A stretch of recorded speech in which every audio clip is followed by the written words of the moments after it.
सादर नमस्कार मित्रों आप सुन रहे हैं बेसिक साइंस लर्निंग और हम बात कर रहे हैं विज्ञान के कक्षा 6 की इकाई 16 जल के बारे में। मित्रों आज हम इस पाठ में जल की आवश्यकता एवं उपयोगिता, जल के स्रोत, जल के भौतिक गुण एवं अवस्थाएं, मृदु एवं कठोर जल का सामान्य परिचय और जल में अशुद्धियों और उनका शोधन किस प्रकार किया जाता है उसके बारे में बात करेंगे। हम जानते हैं कि इस संसार में सभी को जल की आवश्यकता होती है। जब प्यास लगती है तो हमको कैसा महसूस होता है? हमारा गला सूखने लगता है, बेचैनी होती है तथा शरीर के अंग शिथिल होने लगते हैं। जल पीने के बाद शरीर के अंगों में स्फूर्ति आ जाती है और बेचैनी दूर हो जाती है। जल का उपयोग प्रतिदिन पीने, खाना पकाने, सफाई करने, कपड़ा धोने, स्नान करने, सिंचाई, आग को बुझाने तथा विद्युत उत्पन्न करने जैसे महत्वपूर्ण कार्यों में किया जाता है। वायु की भांति जल भी सभी सजीवों के लिए जीवन के लिए अत्यंत आवश्यक है। अतः कहा गया है कि जल ही जीवन है। हमें जीवित रहने के लिए ऑक्सीजन के अतिरिक्त सबसे अधिक आवश्यकता जिसकी होती है वह जल है, जिसका हम जीवन में सबसे अधिक उपयोग करते हैं। पृथ्वी पर जीवन जल के कारण ही है।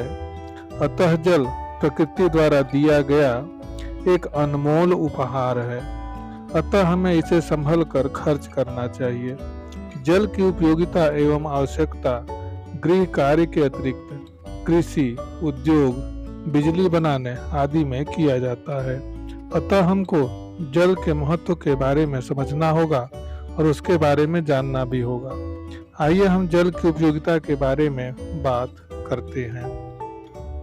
जल की उपयोगिता हर जगह है, इस संसार में हर जगह है। जैसे मानव शरीर में जल के लिए जल अति आवश्यक है। यह भोजन के आवश्यक तत्वों को एक अंग से दूसरे अंग तक पहुंचाता है। जल शरीर का तापमान नियंत्रित करता है। हमको यह भी ध्यान रखना चाहिए कि जल जो है वह हमारे शरीर में हर एक अंग में अलग अलग है। जैसे आँखों में जल की मात्रा 95%, हड्डियों में 22% और खून में 94%, हृदय में 75%, किडनी में 83% और इसी तरह से मांसपेशियों में 75%, त्वचा में 80%, फेफड़े में 85% और मस्तिष्क जिसे हम दिमाग कहते हैं उसमें 83%। यदि कुल मिलाकर के देखा जाए तो हमारे शरीर में पूर्णतः जो जल की मात्रा है लगभग 70% है। तो इस आधार पर हम कह सकते हैं कि हर एक अंगों में जल की मात्रा भिन्न भिन्न है। बिना जल के कोई भी अंग नहीं है और सभी अंग बिना जल के काम भी नहीं कर सकते। इसलिए यदि हमारा वजन 50 किलो है तो लगभग 35 किलोग्राम जल की मात्रा है। तो मित्रों हमें जल का हमेशा सही ढंग से इस्तेमाल करना चाहिए। उसी प्रकार जल का कई जगह उपयोग होता है। जैसा कि पृथ्वी पर लगभग 71% जल है और उसी के बाद उद्योग के लिए भी जल का बहुत ही महत्वपूर्ण योगदान है। जल का उपयोग बॉयलर में भाप बनाने, रसायनों को घोलने, मशीनों की साफ सफाई करने के लिए भी जल का उपयोग किया जाता है, क्योंकि जल को सार्वजनिक विलायक के रूप में माना जाता है। क्योंकि पृथ्वी पर अधिकांश जो वस्तुएं होती हैं वह जल में घुल जाती हैं। उसी प्रकार हमारे आसपास जो भी चीजें या खाने की चीजें कहें लगभग सभी जल में घुल सकती हैं। यदि वसा को छोड़ दिया जाए तो लगभग सभी जो खाने की वस्तुएं हैं जल में घुल जाती हैं, चाहे वह किसी भी रूप में हो। अब हम विद्युत उत्पादन में बात करते हैं। जैसा कि हम जानते हैं कि नदियों में बड़े बड़े बांध बनाए जाते हैं, जिसका उपयोग जल विद्युत संयंत्र में किया जाता है। इसके लिए बड़े बड़े जल विद्युत संयंत्र बनाए जाते हैं। खास तौर से जो जल विद्युत संयंत्र होता है वह पहाड़ी क्षेत्रों में सबसे अधिक कारगर होता है। जैसे उत्तराखंड में सबसे अधिक जल विद्युत संयंत्र है। हमारे प्रदेश में, हमारे उत्तर प्रदेश में रिहंद नदी पर बना हुआ रिहंद बांध है, वहां पर जल विद्युत संयंत्र है और वहां से हमको बिजली की सप्लाई सब तरफ मिलती है। तो उद्योगों के लिए भी और विद्युत उत्पादन के लिए भी जल का प्रयोग किया जाता है। जो ताप विद्युत निगम है उसमें भी कोयले में जल का उपयोग किया जाता है। दैनिक कार्यों में भी जल का बहुत सारा उपयोग है, जैसे प्रतिदिन पीने, खाना पकाने, सफाई करने, कपड़ा धोने, बर्तन मांजने, स्नान करने, शौचालय जाने और भी सिंचाई उचाई करने में हर जगह जल का उपयोग किया जाता है। तो जल का उपयोग बृहद रूप में किया जाता है। अब बात करते हैं मनोरंजन के क्षेत्र में। मनोरंजन के क्षेत्र में जैसे हम कह सकते हैं कि मछली पकड़ना, तैराकी करना, नाव द्वारा नौका विहार करना हम जल के द्वारा ही करते हैं। इस प्रकार मनोरंजन के लिए भी जल का बहुत बड़ा महत्व है। इसी प्रकार यदि हम आगे नौका विहार की बात करें तो नदी में चाहे तालाब में हो चाहे समुद्र में हम नौका विहार करते हैं, जो जल से ही संभव है, ऐसे संभव नहीं है। इसी प्रकार कई सारे ऐसे जल के उपयोग हैं। जल में कई प्रकार के जलीय जीव पाए जाते हैं, जिनमें मछलियां प्रमुख है, जिनको हम भोजन के रूप में इस्तेमाल करते हैं। परिवहन के क्षेत्र में भी अब कई ऐसे जल परिवहन तंत्र बन गए हैं।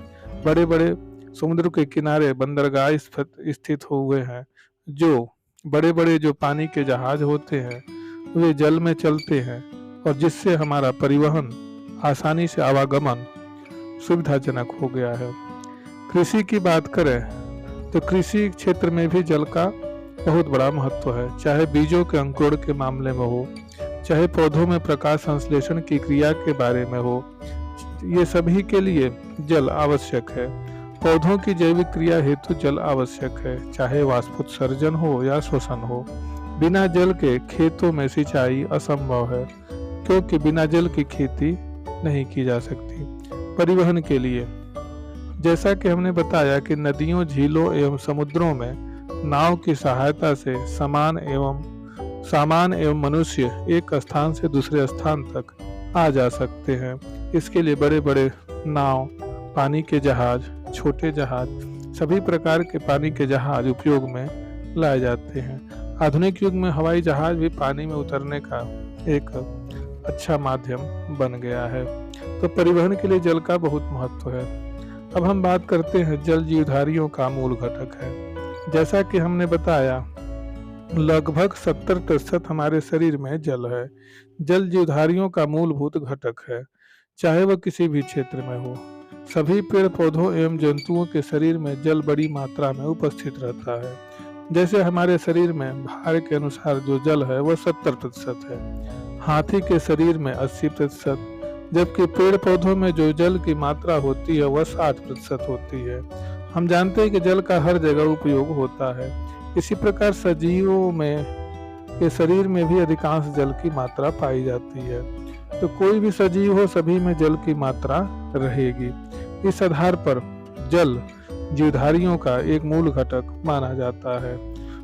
तो हमको यह ध्यान रखना चाहिए कि जल का हमको कम से कम और सीमित इस्तेमाल करना चाहिए। अब हम बात करते हैं जल अनेक वनस्पतियों तथा जंतुओं के रहने का स्थान है। जैसा कि हमने बताया कि चाहे जल में रहने वाले जीव या समुद्री जीव हों, सभी के लिए जल एक रहने का साधन है। जैसे तालाब में मछली, मेढक, बतख, केकड़ा, कछुआ आदि जंतु तथा कमल, हिप्पोपोटामस, मगरमच्छ, कई प्रकार के जलीय सांप, कई प्रकार के जलीय जानवर, ये सभी जल में रहते हैं। जंतुओं के अलावा यदि हम पौधों की बात करें तो पौधों में भी कई प्रकार के पौधे जल में रहते हैं। जैसे जल की हम जंतुओं की बात की, जैसे ऑक्टोपस, सितारा मछली, ये सभी जल में रहने वाले जीव हैं। तो लगभग सभी जीव जल में, अधिकांश जीव जल में रहते हैं।